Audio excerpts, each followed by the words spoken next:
भैया कांवड़ के अलग अलग रूप और रंग तो आप देख ही चुके हैं। मैं पहले भी कहता हूं, कांवड़ लिया मत कहिए। ये उत्पाती उन्मादियों का वो झुंड है जो कांवड़ियों के भेष में फिलहाल उत्तर प्रदेश सरकार और खास तौर पर बीजेपी शासित राज्यों की सरकारों के आशीर्वाद तल्ले खुलेआम घूम रहा है। खुलेआम आज आपको दिखाऊंगा कहां पर कैसे मारपीट तक उतारू हो गए, आपस में भिड़ गए, और दिखाते हैं कैसे महिला पुलिसकर्मी से अभद्रता पर उतर आते हैं। पुरुष कर्मी जो है उससे क्या बदतमीजी की जाती है, क्या हालात यहां पर बनाए जा रहे हैं। कहा जा रहा है ये आस्था का मौसम है, आस्था का महीना चल रहा है। आस्था, ये बाबा भोलेनाथ, बम बम भोले, ये बहुत सारी चीजें हो रही हैं। लेकिन भोलेनाथ ने इन सब चीजों के बारे में कब कहा था? कौन सा वो पुराण है योगी आदित्यनाथ जी? आप बता दो ना। आप बहुत बार बार में बताते हो कि ताजिया निकलता था, कांवड़ पर रोकती, जबकि ऐसा कांवड़ पर कोई रोक नहीं थी। फिर भी आपने बात कहानियां बनाई, बनाते रहिए। लेकिन ये वाली व्यवस्था है, ये आपके संचालन चल रही है, और वो भी तब जब आप खुद पीठाधीश्वर हैं। ये कहां हो रहा है हालात? एक और दिखाऊंगा कि क्या कहा जा रहा है कि पैलेट गन जो चली या जो भी चल रहा है उस पर बीजेपी को कोई अफसोस नहीं है। मैंने पहले ही कहा था, इन्हें कोई फर्क नहीं पड़ता, इन्हें कोई फर्क, बस इस बात का है कि इसकी वजह से अमित शाह की कुर्सी पर खतरा है। अदरवाइज इन्हें कोई लेना देना नहीं, इन्हें कोई लेना देना नहीं। और ये मैं नहीं कह रहा, मेरा चैनल नहीं कह रहा, बीजेपी का एक प्रवक्ता जो सबसे ज्यादा अपनी हरकतों की वजह से चर्चा में रहता है उसका कहना है। क्या कहा वो भी दिखाएंगे, और जरा उस चीज को कैसे बुलाते हैं कि पश्चिम बंगाल के चुनाव के नतीजे आते ही, उस समय भावी थे, अब तो बन गए, भावी मुख्यमंत्री थे उस समय के शुभेंदु अधिकारी, उनके पीए की हत्या हुई थी। याद है कहाँ कहाँ तक तार जुड़े थे? बाद में बताया गया ना वो बीजेपी का नेता नहीं है। नाम पढ़ लीजिए, चार्जशीट दिखा दूंगा। नमस्कार, मैं हूं प्रज्वल गौतम और आप देख रहे हैं the live TV. The live TV, सच सबसे आगे। खबर की शुरुआत ये, पहले देखिए हालात क्या है। ये देखिए,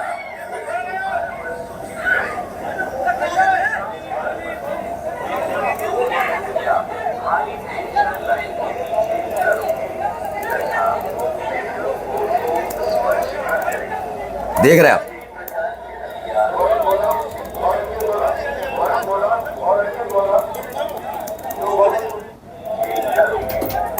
ये हालात देखिए, मारपीट चल रही है तमाम।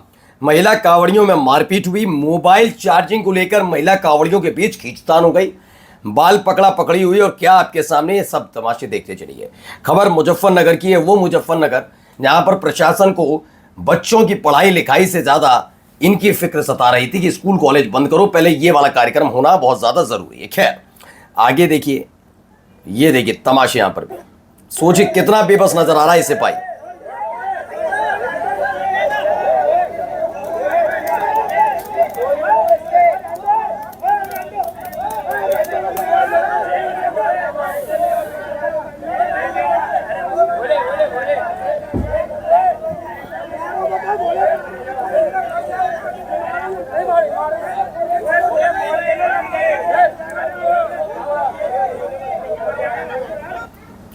अंदाजा लगाइए, ये है, हम सोचते हैं पुलिस हमारी रक्षा करेगी, बिल्कुल सही लिखा है। वो टूट पड़ते हैं, उसे पुलिस वाले के सामने मार रहा है। और देखिए बेबस की, मैं ये नहीं कह रहा पुलिस वाले, वो जानता है ना, वो दोनों तरफ से फंसा हुआ है। ये जो सिपाही हैं, ये जो दरोगा हैं, ये इंस्पेक्टर हैं, आपको लगता है कि ये सब क्या कर रहे हैं? क्यों नहीं कार्रवाई करते? भाई नहीं कर सकते। आप थोड़ा समझिए, अगर इनकी जगह आप होते तो आपको समझ में आता है कि आप इस तरीके से हो गए कि दोनों तरफ से प्रेशर है। अगर इन पर सवाल उठाया जा रहा है कि पुलिस वाला ऐसा क्यों है, इसी के सामने मार रहे हैं, वो अभी कर देगा कार्रवाई। वो अभी उसमें गुस्सा है, साफ पता ही है, यकीन मानिए ये जब घर गया होगा इस आदमी को गुस्सा आया होगा इस पुलिस वाले को, सिपाही को, कि मैं कुछ क्यों नहीं कर पाया। लेकिन इसे पता है कि दोनों स्थितियों में ये फंसेगा। अगर इस आदमी ने मारा, अभी कर दे उत्पातियों का इलाज, तो अकेला एक तो, क्योंकि इन गुंडों को कोई फर्क नहीं पड़ता कि खाकी वाले से बदतमीज, जीप में देखा उसमें कैसे मार रहे थे, पीट रहे थे, याद है ना? पीट दें उसे, कोई फर्क नहीं। इसे पता है कि पिटाई भी कर सकते हैं, और उसके बाद जब मामला ऊपर तक जाएगा तो अधिकारी कहेंगे तुम यार, तुमने करे ही क्यों था, निलंबित हो, तुम लाइन हाजिर हो। ये भी कोई फर्क नहीं पड़ता, इसीलिए गुंडागर्दी चल रही है। ये देखिए यहां पर, ये देखिए,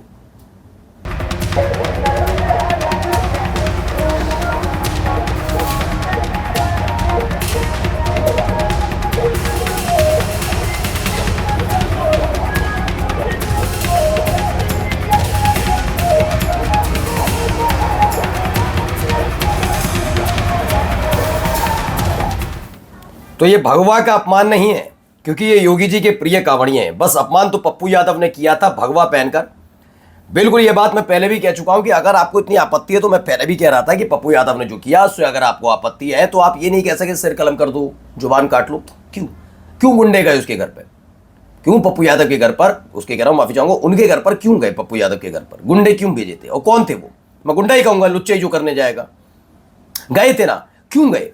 भावना यहाँ हाथ है, थाने जाइए, FIR करिए। मैं तो कह रहा हूं पप्पू यादव को जेल भेजा जाए अगर भावना आता है और कोर्ट को लगता है ये। लेकिन जब इतनी भावना आता है तो ये सारी भावनाएं यहां कैसे तुम्हारी? क्योंकि तुम्हें मालूम है कि तुम्हारी इतनी हिम्मत नहीं।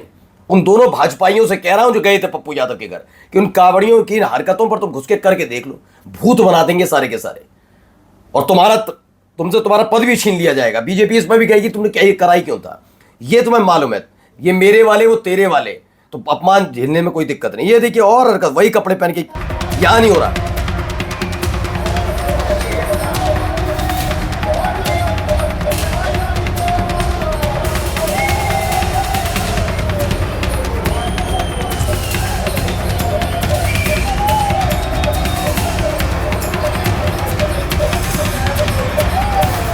देख रहे क्या गाने चल रहे, क्या शानदार गाने भी सुनिए।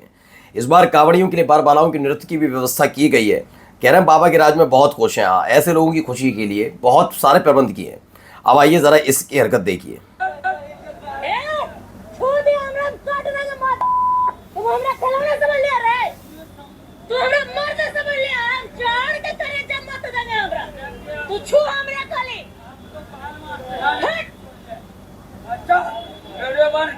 तू छूना हमरा मारता अपने फोड़ देंगे अपनी हम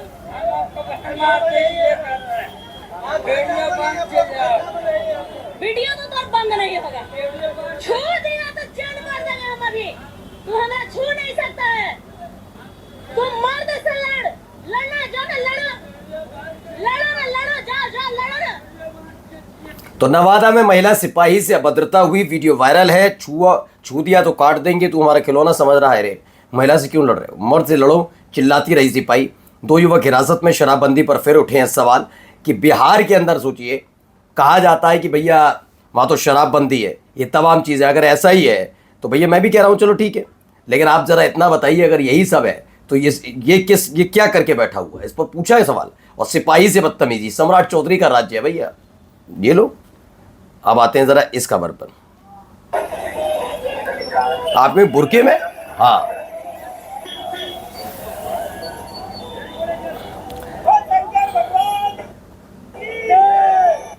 दरअसल इन दोनों ने लव मैरिज की थी। दरअसल हुआ ये कि इस लड़के का नाम है अमन त्यागी, लड़की का नाम है तमन्ना मलिक। ये पहले भी कांवड़ लाई थी। पिछली बार जब कांवड़ लाई थी तो संभल के टीएम ने इस बार कहा था कि आप दोनों कांवड़ नहीं लाएंगे, अगर लानी है तो एक तरीका है कि आप बुरके में मिलाएंगे। इससे मतलब ठीक है स्थिति, मतलब सही संदेश नहीं जाता है और उससे कानून व्यवस्था बिगड़ सकती है। और 50,000 का मुचलके पाबंद किया गया था, लेकिन इस बार भी लाई तो बुरके में लाई। नीति नियम कानून ने कहा ना कि इस देश के अंदर विपक्ष को शालीन होना है, सभ्य होना है। प्रदर्शनकारी, आंदोलनकारी जिनके जो खो दिया उनके परिवार वाले टैक्स भरते हैं, वो सरकार से सवाल पूछे तो सभ्य तरीके से, शालीन तरीके से। बाकी सरकार में बैठे हुए लोग गंदी गंदी गालियां बकें, सरकार के आशीर्वाद तल्ले पलने वाले ये गुट कि लड़के लड़कियां बदतमीजी गाली गलौज करें, वो सब चंगासी है ना। अब जरा सुनिए इनको कितना अफसोस है, जरा सुनते चलिए। आंदोलनकारियों का जिम्मा लेने की स्थिति में है क्या? नहीं। लाठीचार्ज का अफसोस है कि नहीं? देखिए लाठीचार्ज हुआ कब? पथराव के बाद। अफसोस है कि नहीं? बिल्कुल नहीं। पथराव करने वाले पर लाठी चलना ही चाहिए। पैलेट गन का अफसोस है कि नहीं है? बिल्कुल नहीं है, बिल्कुल नहीं है। वो SOP के हिसाब से तो कोई दोष नहीं है, SOP होना चाहिए। देखा क्या कह रहा है, कोई अफसोस नहीं है। मैंने इसीलिए तो कहा था इनका कोई लेना देना नहीं है। और जाते आते जरा देखिए, सीएम शुभेंदु के पीए हत्याकांड में चार्जशीट आरोपियों में 2 बीजेपी कार्यकर्ता हैं। क्या हैं? 2 भारतीय जनता पार्टी के कार्यकर्ता हैं। चार्जशीट में नाम है उनका। बस कहिए मत, कह देंगे तो गुस्सा आ जाएगी। हमारे वाले नहीं हैं, जो अच्छे काम करेंगे वो सारे इनके वाले हैं ना। नमस्कार।